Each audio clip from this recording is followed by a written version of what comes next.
First time I was homeless, I was 22 and a half years old, and I had a 2.5-year-old son.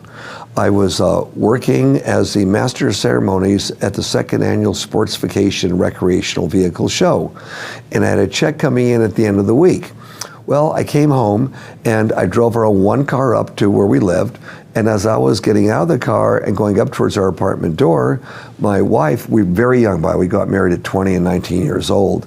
My wife was coming down the stairs and she said, I'm going to the store. She took the keys. By the time I got through the door, I saw my little boy, 2.5 years old, kind of just sitting there on top of a pile of clothes with a note that basically said, I can't handle being a mom anymore. He'll be much better off with you. Good luck. Now, what I didn't know also was that she had planned this for a few months. She had not paid the rent for a few months and kept the money, and I didn't know that. She wiped out what little we had in the savings account in the bank, and took the only car we had.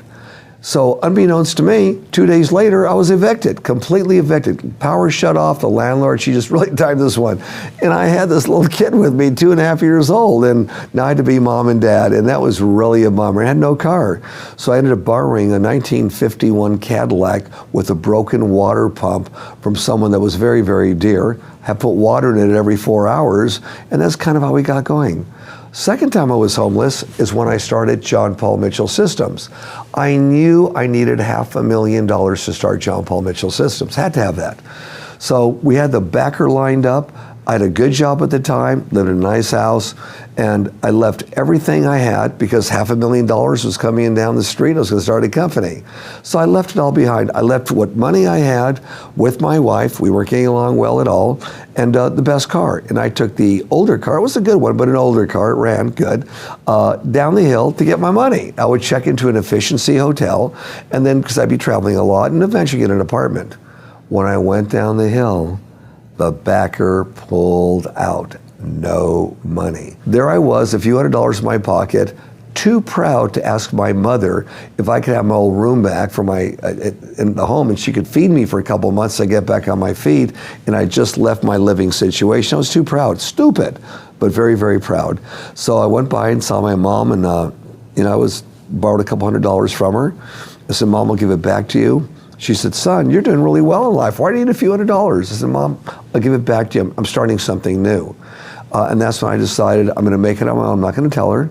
Lived in my car, showered down at Griffith Park because they had tennis courts there with showers in it, and learned how to live off very little and go and sell products door to door. Story number 2 is Jack Ma, whose advice is to be resourceful. I was born in a very normal family and poor family. 6 people share $7 a month. We can only eat 1 chicken a year. It was terrible. Nixon visited my city, 1972. China, USA Mao Zedong, Nixon signed the agreement. So China became open door. My city, Hangzhou, was one of the first cities that opened to the West. We got a lot of American tourists to visit my city.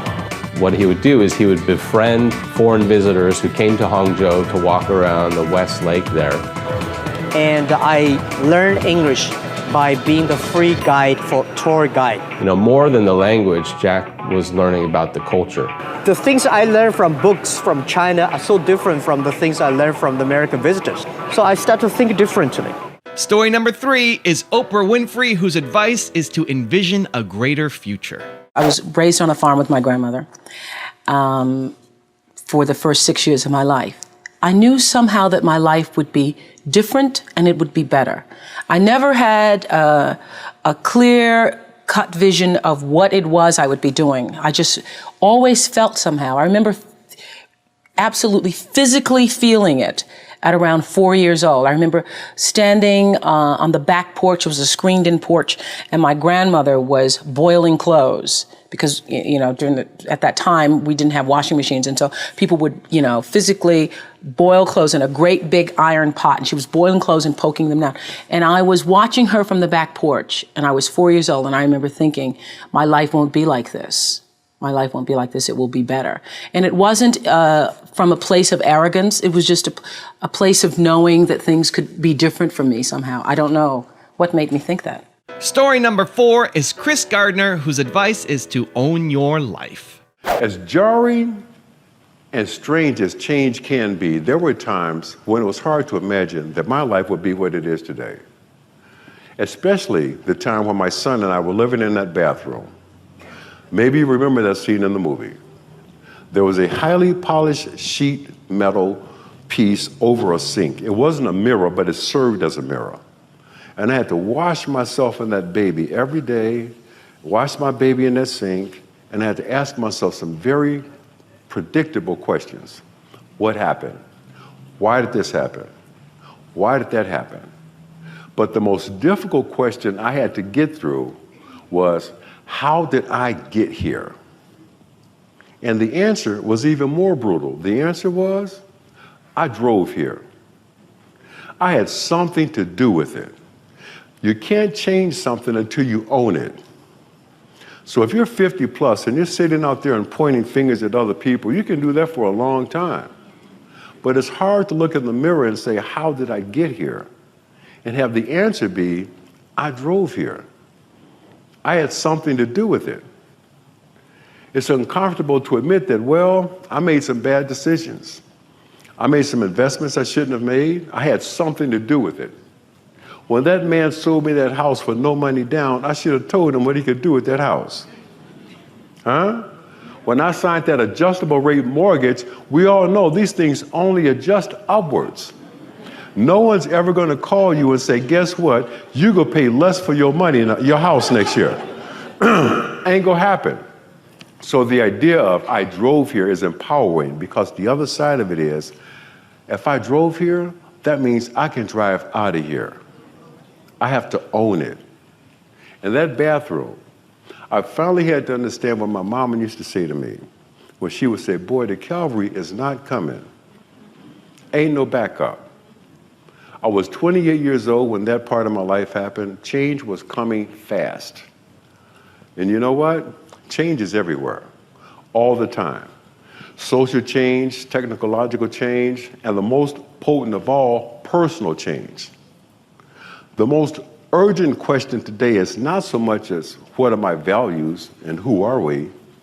The urgent question in these times of constant change is, how exactly are you going to navigate these new realities? Put another way, what are you going to do? Story number 5 is Howard Schultz, whose advice is your station in life does not define you. I grew up in Brooklyn, New York, in public housing. The projects, as it was called back then. My parents were both high school dropouts, and they could barely afford $96 a month rent in our 2-bedroom apartment for my brother, my sister, and my parents. However, from my earliest of memories, my mother instilled in me her belief in the American dream and the promise of America. That a good education and hard work will open the doors to a better life. And that provides me with an important lesson to share with you all today. That your station in life does not define you and the promise of America that is for all of us. Story number 6 is Sam and Bud Walton. Both of us didn't have any money. I borrowed most of mine and finally got it. Some of it paid out when we left Newport.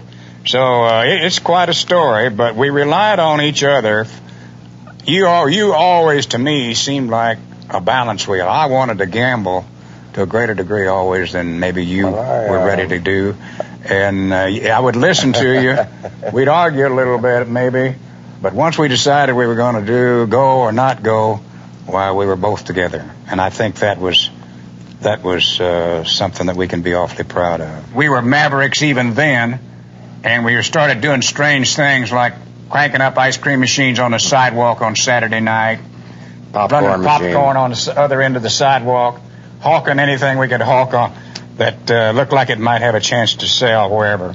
It made an easy life, actually. We worked hard. That's right. But it gave us a vehicle to ride on.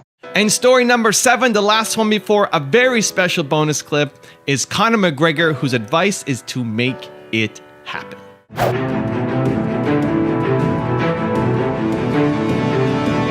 When I was a kid, I used to always visualize stadiums, and And like, even when I was playing football, I'd kick the ball against the wall and I'd pretend I scored a goal, and I'd run off and I'd be raising my hand and visualizing a arena full of fans. And that was something I'd done as a kid out on my own. I like just running around kicking the ball. So I always had these visions of something, but I just didn't know what it was. And then I suppose when I came to these events and I started training MMA and then came to an event, it was like, okay, this is it. This is what I'm going to do. And then now I'm doing it. But did you ever have, let's call it a normal job, Conor, a 9 to 5? Mm-hmm. Yeah, because the Irish thing is to get into a trade straight away. I was no different. As soon as I finished school, I was always getting pestered. What are you doing with your life? You're doing this, doing that. They didn't know what it was. They didn't know what MMA was. They didn't know what none of this. They didn't know I could make a career out of it. As far as they were concerned, my man and dad I'm talking about, as far as they were concerned, I was just getting into a cage and fighting with some other guy. They didn't know nothing about it. No one did, really. But I knew, you know what I mean? I knew. But and then I ended up getting a trade just to keep them quiet. Because I used to have a lot of fights with my dad. What trade did you get? I ended up getting a trade as a plumber. How bad was that? The plumbing? Yeah. Horrendous. Were you actually in the trenches? I mean, it was an industrial. Ooh. So it'd be like building this. It'd be like the plumbing that would be needed in a place like this, 6 o'clock in the morning, and the motorway. And I used to have to walk for about an hour to get to the motorway, and then I'd stand on the edge of the motorway and wait for a bloke to drive by. So he'd give me a lift, and then the motorway was like getting renovation at the time, so it'd take me 2.5 hours to get to the place. It was out in the country. Then I'd be there for 10 hours walking, and I was a first year, so I was the worst of the worst. You know what I mean? I was only beginning. Then 2 hours to get back in the traffic again. It was just a horrible, horrible time, and I was like, you know what? I don't want to do this, and then I just left. I lasted 18 months doing it, but it was tough, you know what I mean? It wasn't the life for me, you know what I mean? And then John said, because I was training with John as well at the time, and then John got in touch and says, I have a show, I'm running a show, I'd like to fight on it. And then that was it. I just packed it in, didn't show up. My dad used to come in and punch the head on me and like try and drag me out of bed, and I just wouldn't go, you know what I mean? I had an uproar for a good few years with him over it, and that was it. I just packed it in, quit, and then focused on training. And I knew what was going to happen. I knew I was going to get here. They didn't. There's a lot of stressful years, you know what I mean? A lot of tough times, but I proved them wrong. I proved myself right. But everything I do in my life is related to this. I don't do nothing else if it's not got to do with fighting. You know what I mean? And that is why. You know what I mean? To be true. Is that nearly? All you've got to do is show up. Is that not unhealthy? I don't know. Do I look unhealthy? Take a look at this physique. I'm in phenomenal shape, in body and mind. To me, what's unhealthy is living an unhealthy life. To me, what's unhealthy is getting up and going through the same day every day of your life, 9 to 5 in an office or in a. You know, that's unhealthy. That beats your mind. I don't work. I love what I do, and that's why I'm doing what I love. You know what I mean? That's why it's become a career for me, because I love it. I love what I do. Now, I've got a very special bonus clip from John Paul DeJoria around helping others that I think you're really going to enjoy. But before that, my question of the day is, I want to know, what is the most inspirational rags to riches story that you have ever heard? Either one that you watched in this video or another story that just really inspires you, please leave it down in the comments below. I really want to hear from you. Thank you guys so much for watching. I believe in you. I hope you continue to believe in yourself and whatever your one word is. Much love. I'll see you soon, and enjoy the bonus clip. At 6 years old, we didn't have any money. There was my mother, my brother, and I. We had a deadbeat dad, left us before we were 2. But she took us at Christmas time to downtown Los Angeles. We had little cars going around in circles. It was pretty cool. Anyways, and decorations in the window. She gave my brother and I a dime and told us, boys, hold half of it each, give it to the man ringing the bell in the bucket. We put it in this bucket. We said, Mom, why do we give that man a dime? That's like 2 soda pops. This is 1951. 2 soda pops, 3 candy bars. And Mom said, boys, that's the Salvation Army. Now, they take care of people that have no place to live and no food. And we don't have a lot of money, but we could afford a dime this year. Boys, always remember in life, give a little something to those in need. There'll always be somebody that's not as well off as you are, no matter where you are or how far down you are. Try and help someone along the way. It stuck with me. Raise your standard. Apple, at the core, its core value is that we believe that people with passion can change the world for the better. Not one drop of my self-worth depends on your acceptance of me. I don't ever give up. I'd have to be dead or completely incapacitated.